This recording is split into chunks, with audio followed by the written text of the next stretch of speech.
dilkaani loo geystay dhalinyarada Soomaaliya ka dhacay deegaanka Soweto ee magaalada Johannesburg ayaa waxaa geystay burcad Koonfur Afrikaan ahi kadib markay ku weerareen goob ganacsi ay lahaayeen dhalinyarada Soomaaliyeed. burcadaani weerarka soo qaaday ayaa la sheegay in ay tiro ahaan gaaraysay ilaa 7 qofood waxaana goobtaasi ay ku dileen Allah u naxariistay Bashir Cabdi waxa ay sidoo kale dhaawac u geysteen isla muwaadin kale oo Soomaaliyeed. Allah u naxariistay meedka Bashir Cabdi ayaa galabta lagu aasay qabuuraha muslimiinta ee galbeedka magaalada Johannesburg waxaana ka soo qayb galay jaaliyada Soomaaliyeed ee ku dhaqan magaalada Johannesburg.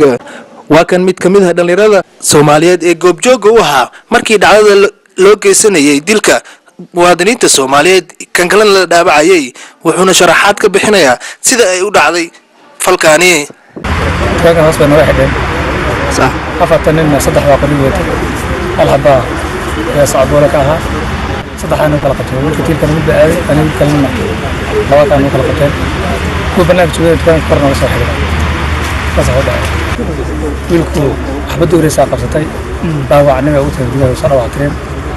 marka wax inta ka badan kala dagaala qaateen intaanka wixii marka laga wax kale yaalay wax dhamay wada qaato wax la tagana marka ma ay shaqeynayay waxa kan la faray ma kan shaqeynayay waxa wala ka tahay وكل فرع أفغانيا وكان متوقع قبل ما توقعنا إلى سبعة حروب بالأطراف لا ولا حريصة نقول ونصلي على رسول الكريم اللهم يسر الهدى والتقى والعفاف والغنى. dalkaani loo geysto Soomaalida ku nool dalkaani Koonfur Afrika ayaa soo badanaya maalinta ka dambayso mana jirto cid ka damqanayso ama ka hadlaysa dhibaatooyinka loo geysto muwaadiniinta Soomaaliyeed ee ku dhaqan tuulooyinka hoos yimaada magaalooyinka waaweyn ee dalkaani Koonfur Afrika. Idris Sheikh Ahmed Guure, telefishinka caalamiga Kalsan magaalada Johannesburg, Koonfur Afrika.